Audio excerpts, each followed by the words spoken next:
Thank you. What is the State of the Union? That's a big question today.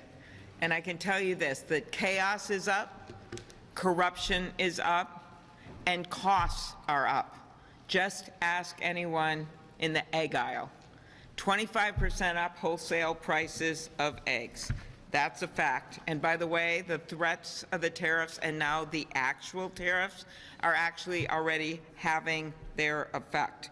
Coffee prices today up 23%, lumber prices up 14%.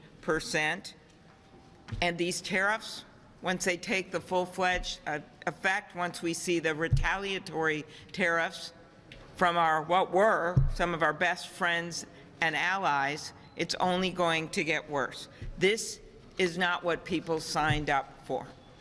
I get that people wanted change. I get that they wanted someone to shake things up, to work on bringing health care costs down and doing something about housing. But they didn't want this. That is not what they wanted. So Democrats are fighting this in the courts and winning so many of these cases. We're fighting this in Congress to hold them accountable, and we're fighting it with our constituents by our sides. And those are the people that I hope you focus on today. Our guests. You heard about some of them today when we were out on the Senate steps. I give you a few more examples. Senator Shaheen is bringing a small business owner who is going to focus on Trump's tariffs and what they have, the effect they're going to have on small businesses. Senator Hickenlooper and Senator Smith are bringing laid-off Forest Service employees. Who lays off Forest Service employees right when we are dealing with everything from the summer season coming upon us? That's what a lot of families do that don't have a lot of money. That's where they go for their vacations. Or why would we lay them off when we're dealing with threats of wildfires right now? Senator Cantwell has brought a researcher from Washington State that I got to talk to last night. Veterans, Senator Gallego, a veteran himself, is bringing a veteran from New Mexico who relies on the VA for the health care. I'm bringing a third-generation farmer from Minnesota. So I hope you join us at 4:15 in the LBJ room, where we're not going to talk for a change. I know that's exciting. We're going to actually have the real people that are affected by Donald Trump and by Elon Musk and by the Republicans who refuse to stand up. All it would take is 3 of them in the House of Representatives or 4 of them in the United States Senate to stand up to all of this, but they're not, and it's important that you hear the real people's stories.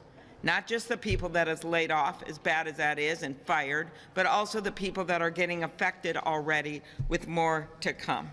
Why? They're looking for money.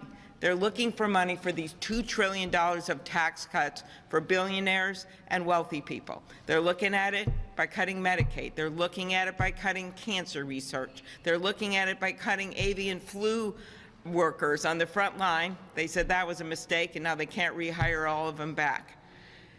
One of my mentors in politics, Paul Wellstone, who rode his green bus into this town and was quite a character walking around the halls of this Senate. Some of you may remember him. He once said that politics is about improving people's life. What they're doing, and what we're going to hear from President Trump tonight, that's not about improving people's life. That's about good TV, grandstanding, and the Oval Office was one of our best allies, a man who stood up against a dictator.